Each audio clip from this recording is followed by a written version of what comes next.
Hi, today I'm going to be showing you how to work the duplicate stitch. Here I have my two hands make a snowflake glove. I've knit the glove, I've knit the fingers inside, the mitten top, I've woven in all of my ends. I haven't blocked yet, and now I'm ready to sew on the snowflake.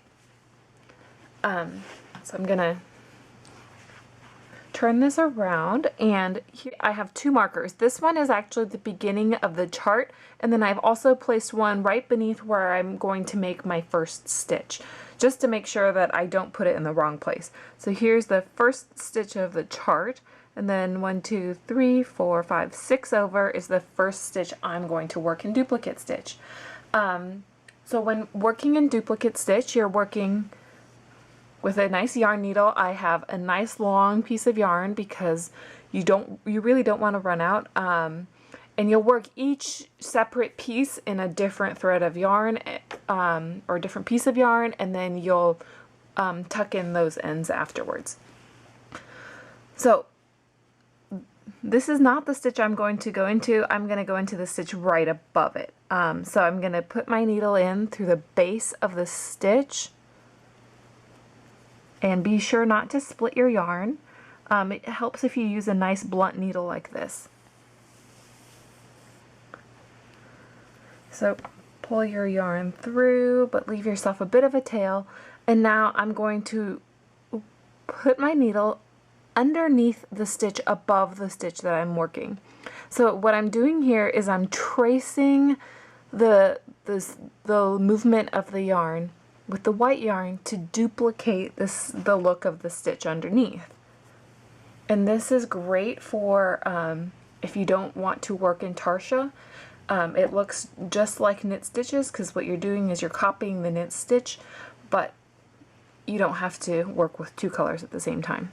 So now that I've gone underneath the stitch above, you can see I've done the first half of my duplicate stitch.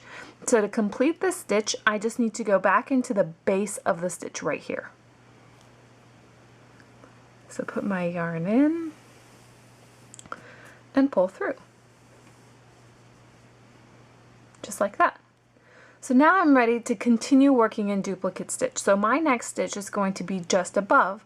So I'm going to place my needle from the back, poke through to the front in the base of that stitch and pull the yarn through. So again, I'm going to go underneath the stitch above. So I'm just going to go under both sides at once, just to make things a little bit easier. Pull your yarn through, and there I have the first half of my stitch. And to complete that stitch, I put the needle into the base of the stitch. Now, if you want to save a step, instead of pulling this through and then placing the needle through the bottom of the next stitch, you can just do that in one movement. So because the next stitch I want to work is to the left of the stitch I just worked, I just bring my needle down the stitch that I finished and up through the base of the stitch I'm going to work next. And this way you can combine two steps into one. So pull through, and now you'll see my yarn is already coming out of the base of the next stitch. So I work across and underneath the stitch above.